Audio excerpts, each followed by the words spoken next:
സംസ്ഥാനത്തെ വയോജനങ്ങൾക്ക് ഭിന്നശേഷി നേരിടുന്നവർക്ക് വിധവകൾക്ക് അതോടൊപ്പം തന്നെ കർഷക തൊഴിലാളികൾക്ക് വിവിധ ക്ഷേമനിധി ബോർഡ് വഴി ആനുകൂല്യം വാങ്ങുന്നവർക്കെല്ലാം സർക്കാരിൻ്റെ സഹായം ഇപ്പോൾ പ്രഖ്യാപിച്ചിരിക്കുകയാണ്. ഈ ആഴ്ച ബുധനാഴ്ച മുതലാണ് നമ്മളുടെ ബാങ്ക് അക്കൗണ്ടിലേക്ക് അതോടൊപ്പം തന്നെ കൈകളിൽ പണം സ്വീകരിക്കുന്ന വ്യക്തികളുടെ കൈകളിലേക്ക് സർക്കാർ ക്ഷേമ പെൻഷനുകൾ വിതരണം ചെയ്യുന്നത്. സാമൂഹിക സുരക്ഷാ പെൻഷനും ക്ഷേമനിധി ബോർഡ് വഴിയുള്ള ആനുകൂല്യവും വിതരണം ചെയ്യുമെന്നാണ് ഇപ്പോൾ സർക്കാർ അറിയിച്ചിട്ടുള്ളത്. ഉത്തരവും പുറത്തിറക്കിയിട്ടുണ്ട്. നിലവിൽ ബുധനാഴ്ച ആരംഭിക്കുന്ന പെൻഷൻ വിതരണം ഒരാഴ്ച കാലത്തേക്ക്, അതായത് ജൂൺ മാസത്തിൻ്റെ ആദ്യ ആഴ്ചകൾ പൂർണ്ണമായിട്ട് നീണ്ടു നിൽക്കുന്ന രീതിയിലാണ് ക്രമീകരണം വരുത്തുന്നത്. അതുകൊണ്ട് തന്നെ ബുധനാഴ്ച പ്രഖ്യാപിച്ചുവെങ്കിലും ബുധനാഴ്ച ആനുകൂല്യം എത്തിച്ചേർന്നിട്ടില്ലാത്തവർ നിരാശപ്പെടേണ്ട സാഹചര്യമില്ല. അങ്ങനെയുള്ളവർ വിഷമിക്കേണ്ട സാഹചര്യമില്ല. കാരണം ഒരാഴ്ച സമയം ഇതിനു വേണ്ടിയുണ്ട്. പക്ഷേ ഈ തുക 900 കോടി രൂപ ഇപ്പോൾ സർക്കാർ അനുവദിച്ചു കഴിഞ്ഞിട്ടുണ്ട്. 2 മാസത്തെ 3200 രൂപ വരെ പരമാവധി നൽകുന്നതിന് വേണ്ടിയായിരുന്നു സർക്കാരിൻ്റെ തീരുമാനം. ഈ കാര്യങ്ങൾ മുൻപ് തന്നെ നമ്മുടെ ചാനൽ വഴി നിങ്ങളെ അറിയിക്കുകയും ചെയ്തിട്ടുണ്ടായിരുന്നു. എന്നാൽ സർക്കാർ ജീവനക്കാരുടെ ശമ്പളം, അതോടൊപ്പം തന്നെ സർവീസ് പെൻഷൻ വിതരണം, ഇങ്ങനെയുള്ള വിവിധ മേഖലകളിലുള്ളവർക്കെല്ലാം ധനസഹായം നൽകേണ്ട സാഹചര്യം വരികയും അതോടൊപ്പം തന്നെ സംസ്ഥാന സർക്കാരിൻ്റെ തനത് ഫണ്ട് ഇപ്പോൾ കയ്യിൽ ലഭ്യമല്ലാത്ത സാഹചര്യമെല്ലാം ഉണ്ട്. ഇതുകൊണ്ടൊക്കെ തന്നെയാണ് നിലവിൽ കടമെടുത്ത് തന്നെയാണ് ഈ വിതരണമെല്ലാം തന്നെ ഇപ്പോൾ നടത്താൻ സർക്കാർ ഉദ്ദേശിക്കുന്നത്. ചൊവ്വാഴ്ചയോടെ നമ്മുടെ സംസ്ഥാനത്ത് വായ്പാ തുക ലഭ്യമാകുമെന്നും ബുധനാഴ്ച മുതൽ വിതരണം ആരംഭിക്കാൻ സാധിക്കുമെന്നുമാണ് ഇപ്പോൾ സർക്കാരിൻ്റെ ഭാഗത്ത് നിന്ന് അറിയിപ്പ് വന്നിട്ടുള്ളത്. 900 കോടി രൂപ വിനിയോഗിക്കുമ്പോൾ നമ്മുടെ സംസ്ഥാനത്തെ 62 ലക്ഷത്തോളം ആളുകൾക്കാണ്, അത് ക്ഷേമനിധി ബോർഡ് വഴി പെൻഷൻ വാങ്ങുന്നവരുൾപ്പെടെയാണ് 62 ലക്ഷത്തോളം വരുന്ന ആളുകൾക്ക് സഹായം ലഭിക്കുന്നത്.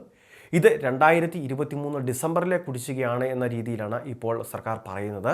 എല്ലാ മാസങ്ങളിലും ഇനി അങ്ങോട്ട് പെൻഷൻ വിതരണം ഉണ്ടായിരിക്കുമെന്നും മുടക്കം കൂടാതെ നടത്തുമെന്നും സർക്കാർ അറിയിച്ചിട്ടുണ്ട്. പക്ഷേ നമുക്ക് ബാക്കി ശേഷിക്കുന്ന ഇപ്പോൾ മൊത്തത്തിൽ 6 മാസത്തെ തുക കുടിശ്ശികയുണ്ട്. ഇതിൽ 1 മാസത്തെയാണ് ഇപ്പോൾ നൽകുന്നത്. അപ്പോൾ ഇത്തരം വലിയൊരു കുടിശ്ശികകൾ അത് നൽകുന്നതിനാവശ്യമായിട്ടുള്ള തുക, ഒരുമിച്ച് നൽകുന്നതിനാവശ്യമായിട്ടുള്ള തുക സർക്കാരിൻ്റെ പക്കലില്ല. അതുകൊണ്ട് തന്നെ നിലവിൽ 1 മാസത്തെയോ 2 മാസത്തെയോ ഒക്കെ ഗഡുക്കളായിട്ട് നൽകി തീർക്കുന്ന കാര്യമാണ് ഇപ്പോൾ സർക്കാർ പരിഗണിക്കുന്നത്.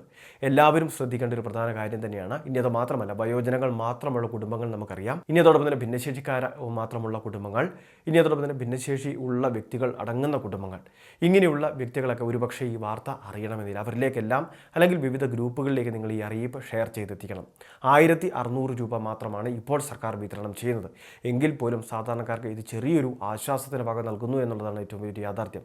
ഈ മാസം കൂടി പെൻഷൻ അനുവദിച്ചില്ലായിരുന്നുവെങ്കിൽ ഒരുപക്ഷെ വലിയൊരു ബുദ്ധിമുട്ടിലേക്ക് സാധാരണക്കാർ നീങ്ങുന്ന ഒരു സാഹചര്യം ഉണ്ടായിരുന്നു. ഇനി ഇത് മാത്രമല്ല, ബാക്കി എല്ലാ പെൻഷൻ വിഭാഗങ്ങളിൽ ഉൾപ്പെടുന്നവർക്കും 1600 രൂപ വീതം ലഭിക്കുമ്പോൾ മസ്റ്ററിംഗ് സംവിധാനമെല്ലാം പൂർത്തീകരിച്ചവർക്കാണ് ആനുകൂല്യം ലഭിക്കുക. മസ്റ്ററിംഗ് എന്നുള്ളത് സർക്കാർ ഉദ്ദേശിച്ചിട്ടുള്ളത് 2023 സർക്കാർ ഏർപ്പെടുത്തിയിരുന്ന മസ്റ്ററിംഗ് ചെയ്തവർ.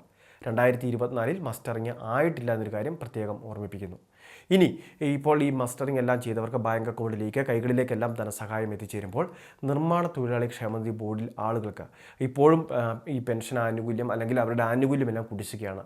അതായത് 10-15 മാസത്തോളം അവർക്ക് കുടിശ്ശികയായിട്ടുണ്ട്. ഈ മാസവും ഇതിൻ്റെ വിതരണത്തെ സംബന്ധിച്ച് നിലവിൽ അറിയിപ്പ് വന്നിട്ടില്ല. ഏറ്റവും വലിയൊരു ബുദ്ധിമുട്ടിലേക്ക് അവർ നീങ്ങുന്ന ഒരു സാഹചര്യം.